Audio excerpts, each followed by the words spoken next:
Permanent students हैं जो मेरे, तो मुझे उन्होंने व्हाट्सएप ग्रुप पे मैसेज किया था क्योंकि मैं उनको पढ़ाती हूँ, तो उनको ये थोड़ा सा डिफ़िकल्ट लगा था। तो उन बच्चों के लिए उनकी डिमांड पे मैं ये स्ट्रक्चर हिंदी में समझाना है। तो चलिए चलते हैं। तो ये जो हमारा स्ट्रक्चर है ये प्लांट सेल का यानी कि पादप कोशिका का, पौधों की कोशिका का। तो ये जो हमारा स्ट्रक्चर है पादप कोशिका का, ये यूकैरियोटिक यानी कि सुकेंद्रकीय है। तो सुकेंद्रकीय कोशिका का मतलब होता है, सु मीन्स होता है पूर्ण विकसित और केंद्रकीय मीन्स केंद्रक। तो ऐसी कोशिका जिसमें केंद्रक पूरी तरह से डेवलप होता है, उस कोशिका को हम लोग बोलते हैं सुकेंद्रकीय कोशिका। तो ये जो हमारी प्लांट सेल होती है, पादप कोशिका होती है, इसका जो स्ट्रक्चर होता है वो थोड़ा सा कॉम्प्लेक्स होता है, मीन्स थोड़ा सा कठिन होता है कंपेयर टू एनिमल सेल, क्योंकि जो इसके स्ट्रक्चर होते हैं वो थोड़े से ज़्यादा होते हैं और थोड़े से टिपिकल होते हैं इनका अरेंजमेंट। तो आइए देखते हैं इनका अरेंजमेंट। तो ये जो हमारी सेल होती है पूरी, वो चारों तरफ से मेम्ब्रेन से यानी कि एक झिल्ली से कवर होती है।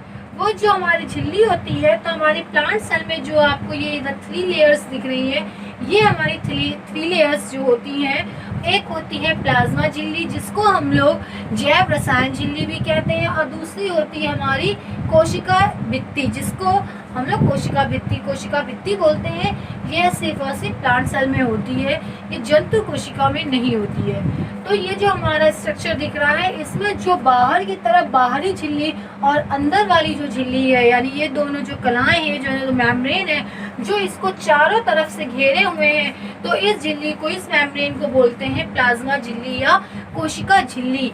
तो ये जो झिल्ली होती है, मेम्ब्रेन होती है, ये कोशिका को दृढ़ता प्रदान करती है। दृढ़ता का मतलब होता है इसको मजबूत बनाए रखती है और इसका प्रोटेक्ट करती है, इसकी सुरक्षा करती है। बाहर से आने वाले पदार्थों को से भी ये आदान प्रदान में सहायता करती है।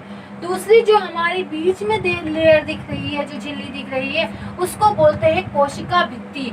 ये कोशिका भित्ति भी सघन होती है, यानी बहुत ही ज्यादा कह सकते हैं कि जुड़ी हुई होती है, और ये भी यही काम करती है, कोशिका को आकार प्रदान करती है, दृढ़ता प्रदान करती है और बाहरी आघातों से बचाती है, यानी जो कोशिका की टूट फूट होती है उनसे सुरक्षा प्रदान करती है कोशिका भित्ति।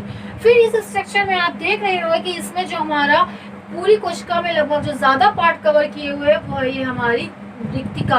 इसको रिक्तिका या वैक्यूल भी बोलते हैं। ये प्लांट सेल में दो होती हैं। ये बहुत ही मतलब एनिमल सेल से अगर इनका कंपेयर किया जाए तो एनिमल सेल के कंपेयर में इनका नंबर प्लांट सेल में कम होता है, लेकिन इनका साइज एनिमल्स की सेल की कंपेयर में इनका साइज बड़ा होता है।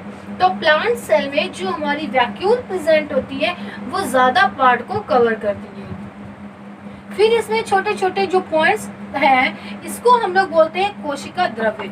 ये हमारा कोशिका द्रव्य होता है जो कि कोशिका के अंदर, कोशिका कलाओं के अंदर एक द्रव्य पदार्थ होता है, एक जेली की तरह चिपचिपा पदार्थ होता है, जिसमें दूसरे वाले हमारे जो कोशिकीय अंग होते हैं वो सभी इसमें पाए जाते हैं। तो ये हमारा हो गया कोशिका द्रव्य। फिर यहाँ पे आप देख रहे होंगे लिखा होगा केंद्रक द्रव्य। ये जो केंद्रक द्रव्य है, यानी ऐसा द्रव्य जो किसी केंद्रक के अंदर पाया जाता हो, तो वो हमारा द्रव्य कहलाता है केंद्रक द्रव्य। तो केंद्रक द्रव्य और कोशिका द्रव्य, इन दोनों द्रव्य को मिला करके जो होता है उसको हम लोग बोलते हैं जीव द्रव्य। जीव द्रव्य जो होता है वो हमारे जीवन का भौतिक आधार होता है। जिस तरह हमारे शरीर की भौतिक इकाई कोशिका है, उसी तरह हमारे जीवन की जो भौतिक इकाई है वो जीव द्रव्य है। तो जीव द्रव्य हमारे दो द्रव्यों से मिलकर बना है, कोशिका द्रव्य और केंद्रक द्रव्य। कोशिका द्रव्य जो कोशिका के अंदर पाया जाता है, केंद्रक द्रव्य जो केंद्रक के अंदर पाया जाता है। तो यह हमारी रिक्तिका हो गई। रिक्तिका के अंदर जो फ्लूइड यानी जो पदार्थ बड़ा होता है उसको हम लोग बोलते हैं टोनोप्लास्ट। फिर यहाँ पे ये जो सर्कुलर शेप है, यानी कह सकते हैं ये वृत्ताकार लायक जो संरचना होती है उसको हम लोग बोलते हैं केंद्रक।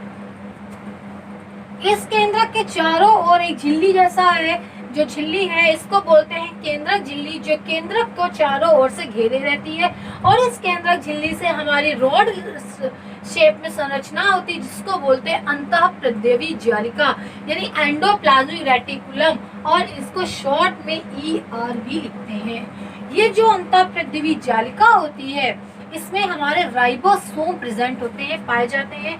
ये राइबोसोम क्या करते हैं, ये राइबोसोम प्रोटीन सिंथेसिस में भाग लेते हैं, ठीक है, या इन पे आरएनए भी होते हैं। तो केंद्रक झिल्ली केंद्रक के बाहर थी, इनसे अंतःप्रद्रवी जालिका जुड़ी हुई। केंद्रक के अंदर जो हमारा जेली जैसा पदार्थ होता है उसको बोलते हैं केंद्रक द्रव्य, और इस केंद्रक द्रव्य के अंदर ये धागे जैसी संरचना होती है जिसे हम लोग गुणसूत्र बोलते हैं। ये गुणसूत्र हमारे जो होते हैं ये केंद्रक के साथ ही रहते हैं, और ये हमारे जो जेनरेशन टू जेनरेशन यानी पीढ़ी दर पीढ़ी जो भी लक्षण होते हैं ये उनको ट्रांसफर करते हैं।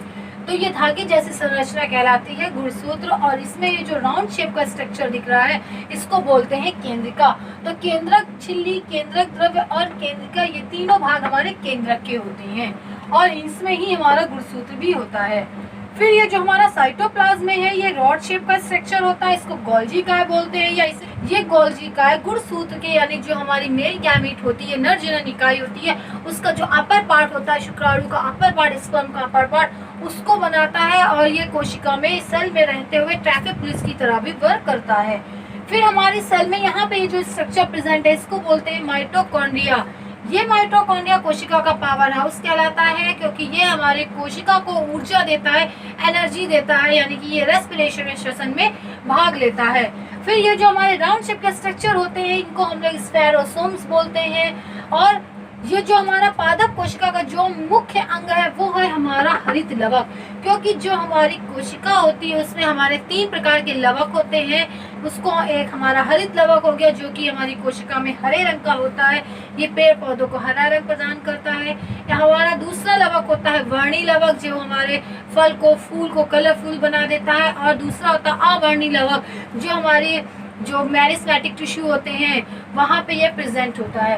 फिर ये रॉड शेप के जो समानांतर जैसी संरचना है इसको बोलते हैं माइक्रोट्यूब्यूल्स। तो ये स्टूडेंट्स हमारे जो ऑर्गन दिए गए हैं ये सारे हमारे कोशिकांग कहलाते हैं, यानी कोशिका में पाए जाने वाले अंग कोशिकांग कहलाते हैं, और ये जो कोशिकांग है वो हमारी पादप कोशिका के अंग हैं। तो स्टूडेंट्स ये थी हमारी कोशिका का स्ट्रक्चर, पादप कोशिका का स्ट्रक्चर। तो आप लोगों को ये समझ आ गया होगा। अगर जो भी आप लोगों को कंफ्यूजन लगे तो प्लीज आप लोग हमें कमेंट्स में जरूर बताएं। और आज के लिए बस इतना ही, बाकी आपको लेसन बाय लेसन टॉपिक के आपको वीडियोस देते रहेंगे। And that's all for today and thank you.